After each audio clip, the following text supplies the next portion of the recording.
Hello and welcome to our channel Darbhanga youth. तो आज हम लोग जिस विषय पर चर्चा करने जा रहे हैं वो छात्रों के लिए बहुत ही महत्वपूर्ण है। आज हम लोग जानेंगे कि ग्रेजुएशन स्नातक के परीक्षा में कैसे लिखे कि हमें अच्छे अंक मिल सके।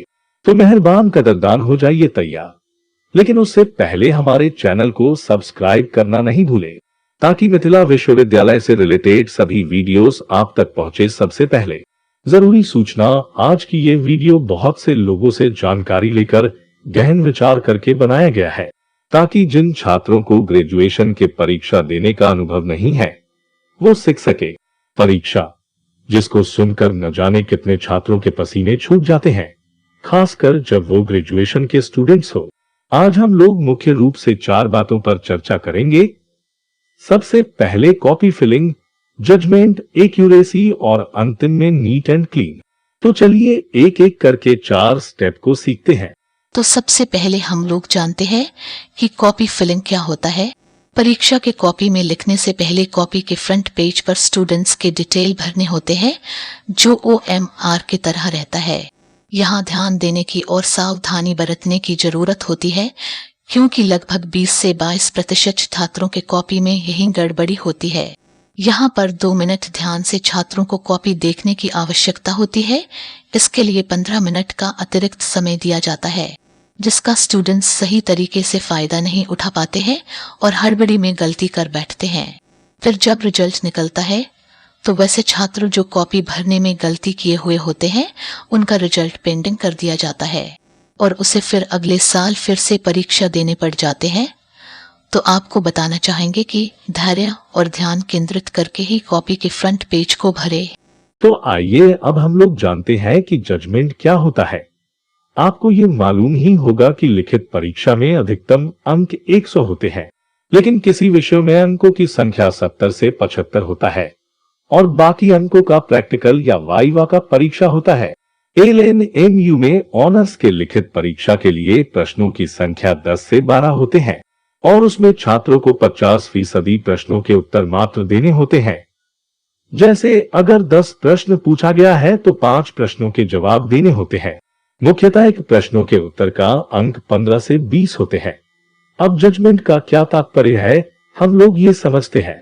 क्वेश्चन के आंसर देने से पहले हमें उन्हें अच्छे से पढ़ना चाहिए ताकि हम उस 5-6 क्वेश्चन को चिन्हित कर सके जिसका हम उत्तर सहूलियत से दे सके।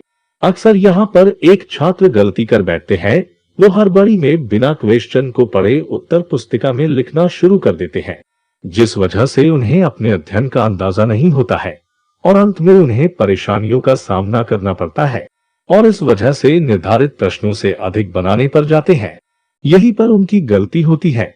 वह इस सोच में होते हैं कि उन्होंने निर्धारित प्रश्नों से अधिक का उत्तर दिया है और जिस वजह से मुझे अच्छे अंक मिलेंगे, लेकिन ऐसा होता नहीं है। जो कॉपी की जांच करते हैं वो प्रथम 5 प्रश्नों का ही जांच करते हैं। इसलिए आप लोग परीक्षा हॉल में पहले प्रश्न पत्र पढ़ ले, फिर क्वेश्चन को चिन्हित करके ही उत्तर पुस्तिका में लिखना शुरू करें। उम्मीद है कि आप लोगों को वीडियो अच्छी लग रही होगी और कुछ सीखने के लिए मिल रहा है, तो चैनल को सब्सक्राइब करना नहीं भूले। चलिए अब हम लोग आगे बढ़ते हैं और जानते हैं कि परीक्षा में एक्यूरेसी स्पीड क्या होता है। तो एक्यूरेसी स्पीड का मतलब है कि किस काम में हमें कितना समय देना है, यही होता है एक्यूरेसी। तो हम लोगों को यहाँ ध्यान देना है कि किस प्रश्नों को कितना समय देना है और कितने पन्नों में लिखना है। तो अमूमन छात्रों को एक प्रश्न का उत्तर कम से कम 3 पन्नों में देना चाहिए ताकि उसे फुल मार्क्स मिल सके। याद रहे, ग्राफ या मैप से संबंधित अगर क्वेश्चन है तो उसको बनाना नहीं भूले, उसके अच्छे अंक मिलते हैं। तो अब हम लोग अंतिम स्टेप को समझते हैं, नीट और क्लीन क्या होता है। तो दोस्तों, अगर आप चाहते हैं कि आप कम लिखे और अच्छे अंक पाए तो याद रखें कि आपको अपने उत्तर पुस्तिकाओं में लिखते वक्त एक बात का और ध्यान रखना है कि आपकी कॉपी लिखने के बाद साफ सुथरी हो और जो लिखे वो एकदम सटीक हो। इससे आपको बहुत सारे बेनिफिट्स मिलेंगे। अगर आप इन 4 स्टेप्स को सही से समझ गए तो आपको परीक्षा में कोई भी अच्छे अंक लाने से नहीं रोक सकता है। अगर आपको फिर भी इसके बाद कोई दिक्कत है तो कमेंट करें। आगे भी ऐसी ही वीडियो इस चैनल पर आती रहेगी। आगे हम लोग एग्जाम का भी आई क्वेश्चन लेकर इस चैनल पर आते रहेंगे। ये वीडियो अपने दोस्तों को शेयर करें और हमारे चैनल को सब्सक्राइब करें।